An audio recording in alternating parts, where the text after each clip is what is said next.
Next. Folks, our first order item here is to establish quorum and call to order. I see we have 5 of the board members present, which is a quorum. Leaving the absence of Mr. Pruitt as the only one not present. Who knows? He may arrive. So I'll call this meeting to order. Next item is approval of the agenda. I trust everyone in the authorities had a chance to look at the agenda. Are there any changes you would like to propose? The minutes are for May, not February and March. We will have someone flogged. You're not reporting that correctly. Thank you.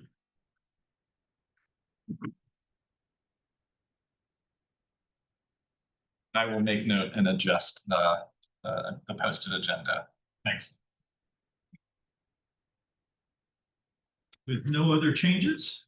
So hearing no other changes, moving right on with my engineer's cap firmly on head. Are there any announcements from authority members? Okay.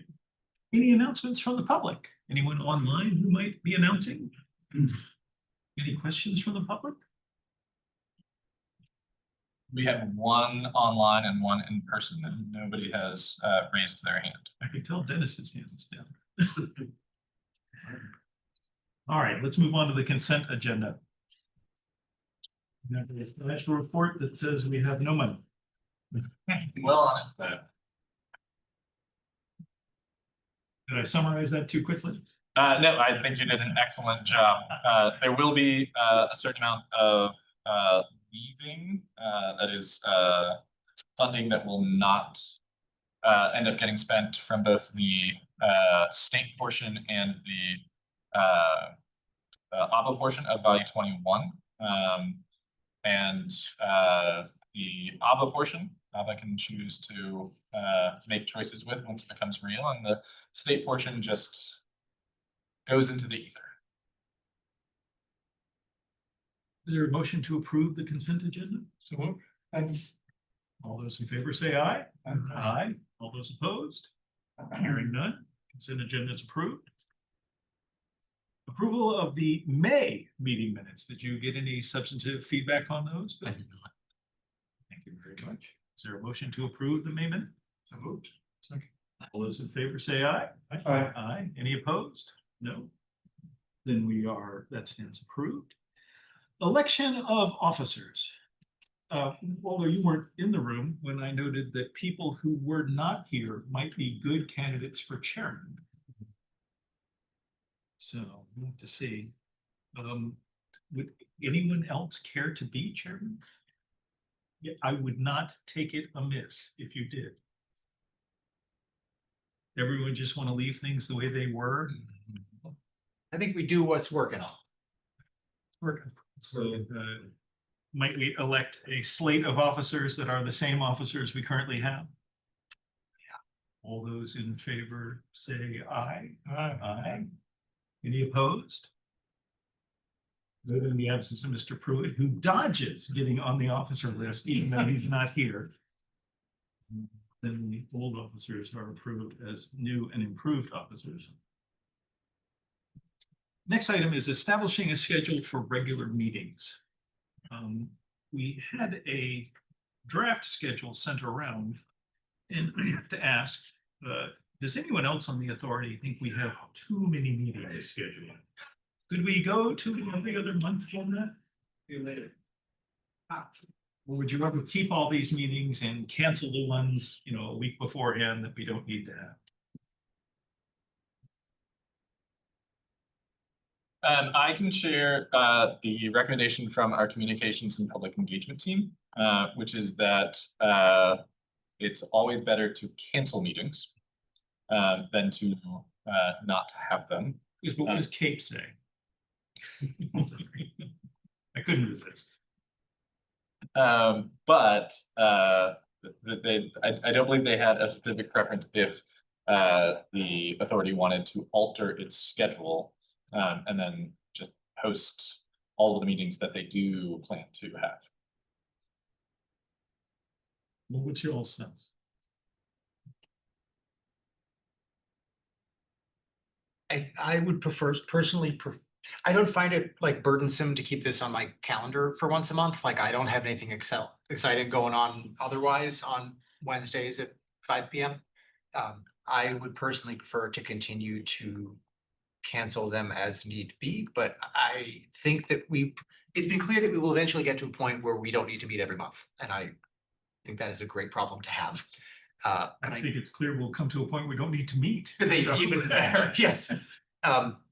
I think it would be interesting for us to adopt monthly meeting calendar and at some point, maybe before the year is up, look back and say, how many of these meetings have we actually had? And always preemptively cancel. That's true. Yes, that's a fair point. Yeah, so we might check back in, I don't know, 4 or 5 months and say, okay, we actually only need half of these at this point.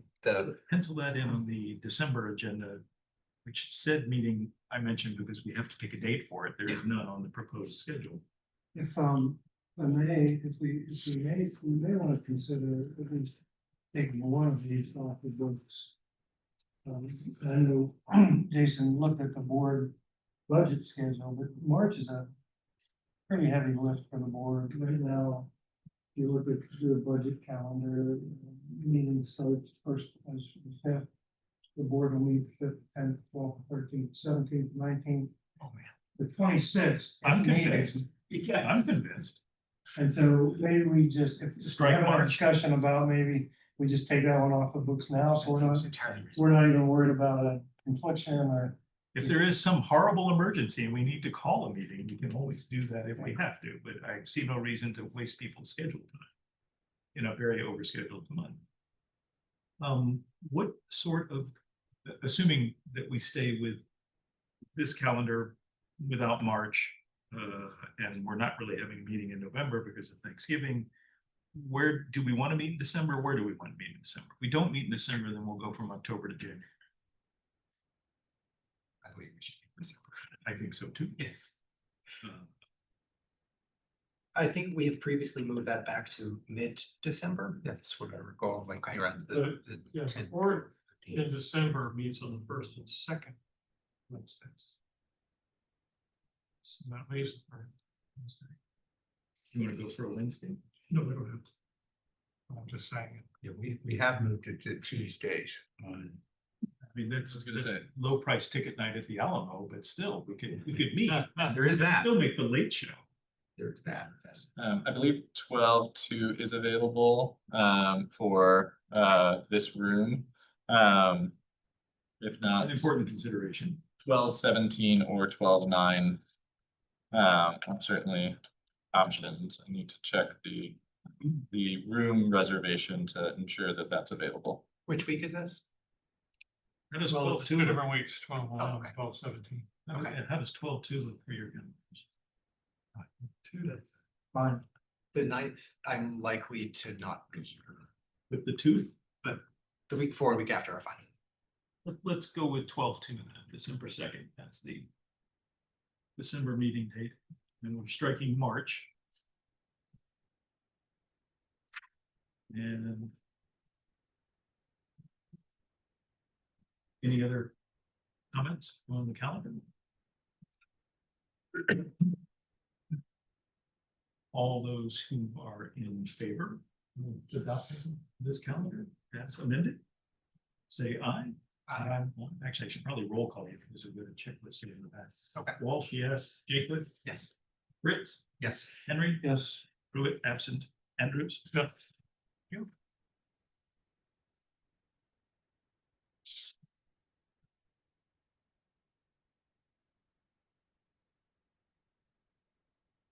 Okay. Moving right along, adopting rules of procedure. There were some minuscule edits to the rules of procedure, it's not changing the information, but changing the were, that's good on this one. That was my read on it, there's a real interpretation.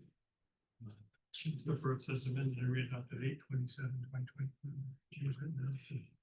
Well, we would have liked to have. So updating that to read 9/2/2020.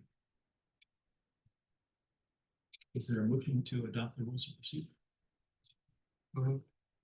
Second. All those in favor say aye. Aye. Any opposed? Hearing none. Which procedure approved? Excellent. Body 2021 update. Great news all around on this one. We have made payments to Brightspeed. We've submitted for reimbursement to the state. We are currently on a glide path to a final audit, a final closeout process that involves a couple of days where the DHCD team will go over all of the documents generated from this project and ensure that they pass muster, and then we can officially close the books on body 21. This to review was hopefully settled to be 1,420 locations for to the tune of about 2.4, yeah, $2.5 million. And that's all I've got on this one. Any questions?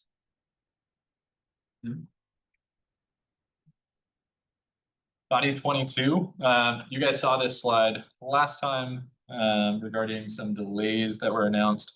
I want to just emphasize that circled section, most backbone construction complete by August, but not all, targeting completion of backbone by December 2025. So to us, that is the most important part. This project we've been promising should be done by the end of 2025. And by and large, that is still the expectation. We have worked closely with Dennis and team to stay abreast of any complications and any issues that are coming up. And so far, Firefly remains confident that many of these areas are going to be completed well ahead of that, but that some of them are going to go as late as December of 2025. This is the most recent. Just to clarify, all Firefly has promised those of us in the hinterlands is that sometime in winter, Yes. which goes well beyond December 2025. Yes. And at the chair's leisure, once I'm done, I welcome Mr. Reese if he wanted to add anything. This is the latest construction updates for our area. Key things to note. A lot of areas, a couple areas added to the in-service category from last time. I believe that would be Beaver Dam and St. John Road. A number of areas remain in the connecting now, and while there are still a few areas left in summer 2025, which meteorologically goes until September 20th, many of the summer 2025 areas have been pushed to fall. Many of those should actually be completed well ahead of the end of fall, and the 3 areas that you see there that are still winter 2025 and 2026. All 3 are related to the fiber hut locations. Typo, that's terrible. Locations for the fiber huts in Stony Point has been secured, and work is progressing. The Earleysville fiber hut location is in negotiation, and multi-gigabit service options are expected before long. Couple more slides. 92 acres out in Earleysville, probably a little further out than you want to be, but if you need space, you talk to me. We're very close to final negotiations, so Okay. hopefully we'll lock that in here this week. I'm hoping if not next. And I wanted to highlight the right side of that. It's the percent of goal. This is a category that we've been kind of hunting for a little while, and I feel like we're now zeroing in on it. For fiber design, we're very close to being fully designed. And again, that has a lot to do with needing to find those fiber huts. Aerial and make-ready construction is progressing very nicely. And we've seen since the last meeting, we have seen a pretty big jump in the number of passings.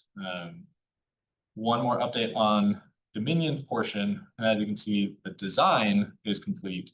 And the miles completed is at 171, and that was as of the last quarterly call. So that this information is a little bit dated, but all told, we're moving in the right direction, despite some of the delays that were previously announced.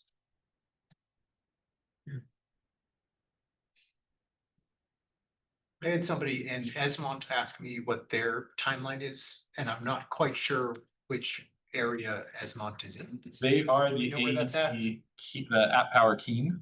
Okay, So that- they're still slated for fall 2025. That is that's the Appalachian Power area. Again, per updates from Firefly and from Dennis, that area, App Power is doing the make ready. They were limited in the number of crews that they had available for a little while because they were recovering from some of the storms earlier in the season. But they are, to my understanding, back at full force and continuing their make ready. So it should be soon. Thank you.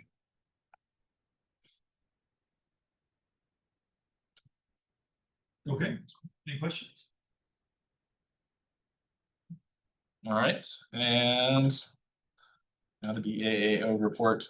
Two quick things, BEAD updates, as well as Brightspeed private expansion issues.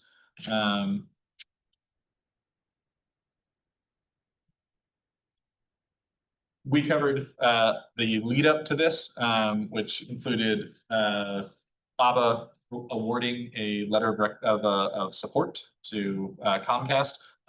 There was an entire 2 rounds of BEAD awards that the state did not announce the awardees to because the new administration suggested that they were going to make some changes. And those changes were announced and required a 3rd round. During that 3rd round, a lot of changes were made to applications, both existing and new. The crux of the changes were to put low Earth orbit and fixed wireless on a somewhat equal footing with fiber. The state's effort saved about $200 million from the overall program. So moving the cost of connecting everybody from $800 million to about $600 million out of $1.48 billion that they had available. In our area, the award was given to Comcast. All of the remaining passings, which, as we discussed previously, were originally about 1,290 locations, but are actually closer, somewhere between 500 and 300. Next slide, could you tell me about the word de-obligated? Yeah, we'll get there. I did want to highlight in part of Comcast's application, they specified that they were going to be providing fiber to the home service rather than hybrid fiber coaxial, which is their standard. I did follow up with Comcast, and that is a market shift. So they are going to be shifting this and several other markets in Virginia to fiber to the home service. So that may play a role in timing, but our role over the next few months is going to be to make sure that Comcast prioritizes our remaining locations to make sure that they aren't waiting until 2030 to get served. There was a public comment period that was held after the awards were announced. SpaceX did suggest that they should have been awarded a larger number. Between them and Amazon, they got about 10% of the passings. The word de-obligation. The 1,290 locations, and in fact, the 133,000 locations that the state was trying to get covered was based on now almost 2-year-old data. In that original bucket of data, a lot of service areas were not included appropriately, including several Firefly areas, several Comcast areas, and just in general, granted areas were not reflected appropriately on that initial pass. However, the state was obligated to use that data as its basis. What the state then received guidance from NTIA to do was to put together a list of all of the areas that we know are actually covered and to create a de-obligation list. So out of the 133,000, actual number, I believe, was much closer to 90,000. And in our area, per the state's analysis, we were down to just 525 out of the 1,290 locations. We know that that number is actually closer to 330. So there's only going to be about 330 new passings in our area. The rest are either covered by another provider or are currently included in a project. But whenever they are installed, they'll be fiber to the home, so it'll be comparable to what we've been installing. Yes. And I do want to emphasize again, the total project that Comcast proposed was for 24,000 locations. And their strategy in this application was to take some areas and effectively give them a $0 bid. Other areas, they gave the actual cost of building to that location. And effectively, the cost of building to the $0 locations is their match. And so with a total project cost of about $300 million, they are going to match about 51% of that. This will soon be submitted to NTIA for approval. NTIA may make alterations, and it should be noted that the proposed timelines for all of these projects, for all of the applications in Virginia, were January 1, 2026 to the end of 2030. And we are going to work very hard with Comcast to make sure that our residents don't wait that long. Any questions? I want to make a couple of quick points. One is I continue to be baffled what Starlink is being paid for. Like, they're not putting fiber in the ground. They're not building fiber huts. They're not proposing to launch additional satellites for greater density over the areas in question. I appreciate that's an NTI decision, but I don't get it. The second thing I want to point out is that the University of Pennsylvania published a great paper 3 months ago now that I saw SpaceX angry about in their response to the Virginia comments, finding that at a density of 7.1 subscribers per square mile, the speed of Starlink becomes too low to qualify as broadband. It gets below 100 megabits per second. 7.1. 7.1 per square mile. Good data. And Starlink says that's wrong, but they refuse to provide any evidence. And the team that did this, they have the advantage of running, whatever the major speed test website is. And their website actually sits atop many speed test websites that are passing it through to theirs. So that's their source of data. They use real speed data from Starlink. SpaceX is angry about this, but it is I should say they arrived at this number by using real world data, but also just doing the math. There's the number of satellites, you calculate the density, the bandwidth. It's not that hard. If they offered an alternative number, their That would be computations for getting there. But their objection in their filing with the state is just, well, that's wrong for secret reasons. My 2-year-old granddaughter has learned a new word. Nope. And I was with the Starlink of a few years ago. Their message then was, this is not to cover everybody. This is for the edge cases. But at some point they flipped to saying this is for everybody, and it's not. And they would require a significant upgrade in all of their satellite fleet with technologies not yet been developed in order to be able to achieve a higher density. So 7.1 per square mile is not bad. No, absolutely, yes. It's just good to know. Agreed.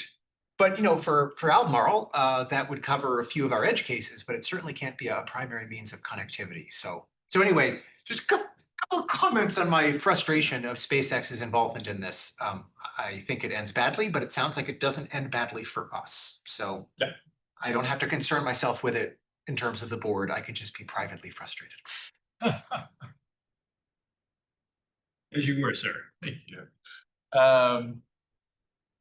Recently received several complaints from residents in several different neighborhoods. This included the Redfields neighborhood, Willoughby, Mill Creek. There's one more that always escapes me, but the complaints centered around work being done by Brightspeed, in particular by a subsidiary or a contractor by the name of Mastech, that was not notifying residents of work that was going to be done.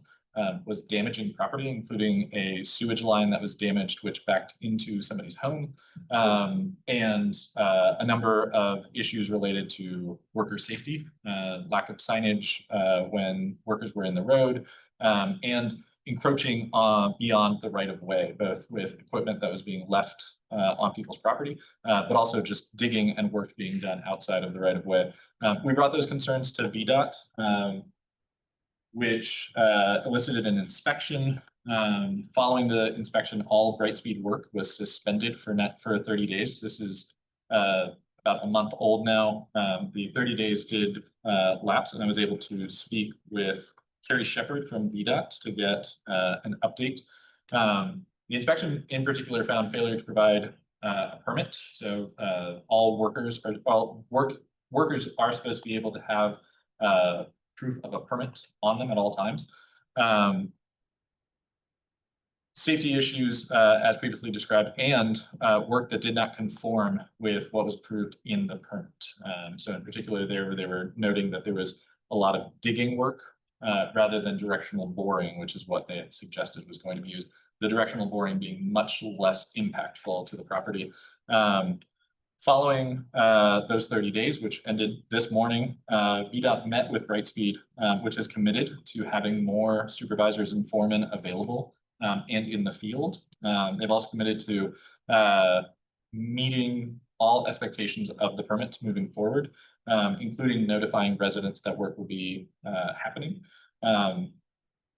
VDOT has permitted Brightspeed to resume work under a probationary status for 90 days, in which they're allowed to have just 12 open permits at a time. And Brightspeed is providing a hotline that will be noted on all door tags for residents to call if there are any issues. Do you know anything about the nature of the expansion work? They are they're expanding fiber service into these communities. In the past, I think we would have described these exercises as overbuilding, as several of these Doing the good work, in other words. Several of these locations already have both Comcast and Ting, and so there's competition coming. And we are glad to help residents kind of get to a good resolution on this. We are going to continue to work with the residents to make sure that issues that were caused by this work do get resolved, because as of when the inspection happened, there were a number of outstanding issues. Any questions? Anything else from your side, sir? Yeah, that's all we got. Thank you very much. Any new business? Authority. None? Any other matters of any kind? Good fishing trips planned? Is there a motion to adjourn? So moved. All in favor, say aye. Any opposed?